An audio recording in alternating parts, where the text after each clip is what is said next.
ধন্যবাদ।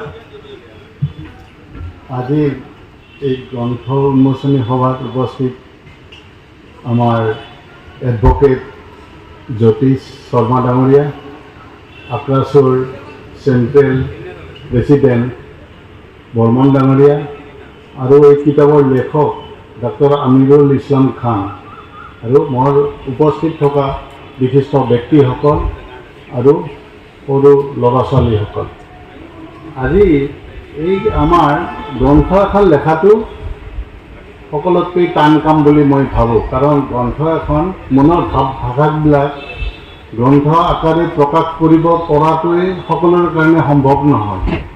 তাৰে মাজতে আমাৰ গ্ৰন্থ লিখাও হৈ আছে, প্ৰকাশ কৰা হৈ আছে আৰু তেনেকৈ এই গ্ৰন্থ প্ৰকাশ পোৱাৰ পিছত আমি পঢ়ুৱৈসকলৰ হাতত আমি তুলি দিব পৰা হৈছে। আৰু ইয়াৰ কাৰণে আমাৰ কিছুমান বিশেষ ছাবজেক্ট থাকে আৰু কিছুমানে কবিতা লিখে, কিছুমানে গল্প লিখে, কিছুমানে উপন্যাস লিখে, কিন্তু কিছুমান বিষয় কিন্তু বৰ জটিল আৰু সেইখিনি লিখি পেলাই ৰাইজৰ আগত ওলাই দিয়াটো বৰ ডাঙৰ কাম। তেনেকুৱা কিতাপ এখন আমাৰ ডক্টৰ আমিৰুল ইছলাম খানে তেনেকুৱা এখন কিতাপে তেওঁ লিখি উলিয়াইছে, যিখন কিতাপ নেকি আজি আমাৰ সৰ্বস্তৰতে গ্ৰাস কৰি পেলাইছে, আমাৰ সমাজখনকে গ্ৰাস কৰি পেলাইছে। এই কিতাপখনৰ নাম হ'ল ড্ৰাগ ৰহস্য, আসক্তিৰ গোপন কথা।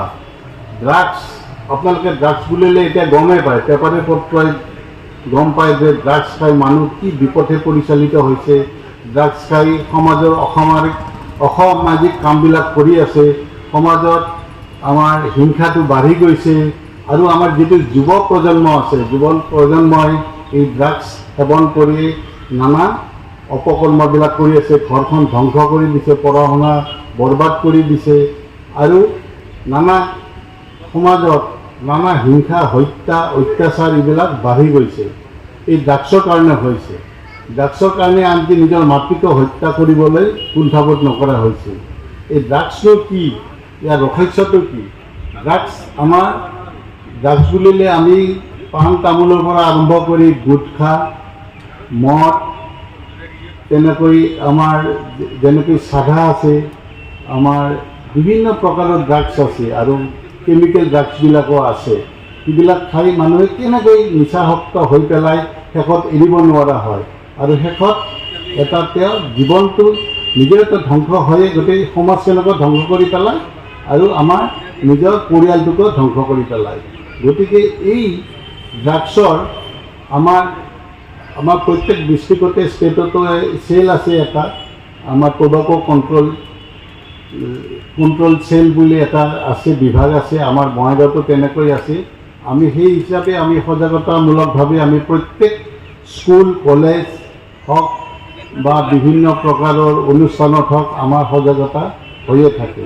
আৰু তেনেকুৱা সজাগতাত আমাৰ আজি এডভোকেট শৰ্মা ডাঙৰীয়াও আমাৰ লগতে জড়িত হৈ আছিল। তেখেতে বিনামূলীয়াভাৱে আমাৰ লগত জড়িত হৈ আছে আৰু এতিয়াও আছে।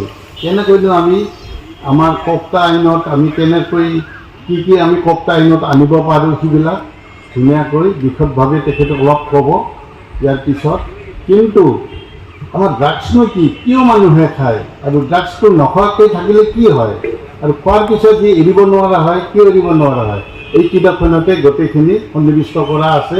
আশা কৰোঁ আপোনালোকে ইয়াৰ পৰা সুফল পাব আৰু আমাৰ সমাজখনেও ইয়াৰ পৰা বহুত গুণে লাভান্বিত হ'ব আৰু গোটেই আমাৰ যুৱ প্ৰজন্ম, যেনেকৈ স্কুল কলেজৰ ল'ৰা ছোৱালীবিলাক বেছিভাগে এতিয়া ড্ৰাগছ সেৱন কৰাত অভ্যস্ত হৈছে। এতিয়া আমি কেনেকৈ কৰিব পাৰি আৰু আমি আমাৰ স্কুল কলেজবিলাকত এতিয়া আমি টবাকো মুক্ত জ'ন হিচাপে আমি এটা ঘোষণা কৰিছোঁ। কিছুমান স্কুল হৈছে, কিছুমান স্কুলত হ'ব পৰা নাই, সেইবিলাকত আমি চেষ্টা কৰি আছোঁ। আৰু এইখন কিতাপৰ দ্বাৰাই আৰু ৰাইজে পঢ়ি পেলাই তেওঁলোকে সজাগ হ'ব আৰু তেতিয়া নিজৰ ঘৰখনো তেওঁলোকে চাব পাৰিব আৰু সমাজকো উপদেশ দিব পাৰিব। মই বিশেষ নকওঁ। এই কিতাপখন তেখেতে ৰাইজৰ কাৰণে উলিয়াই দিয়াৰ কাৰণে মই আমাৰ ইছলাম খানক ধন্যবাদ জনাইছোঁ। তেখেতে ভৱিষ্যতলৈ এনেকুৱা কিতাপ আকৌ উলিয়াই দিয়ক, যিটো নেকি আমাৰ সমাজৰ কামত আহে আৰু সমাজখনো ইয়াৰ দ্বাৰাই প্ৰভাৱান্বিত হয়। আৰু এইখিনিয়ে কৈ আৰু আমাৰ লেখক ইছলামক পুনৰবাৰ ধন্যবাদ জনাই মোৰ বক্তব্যটো সামৰণি।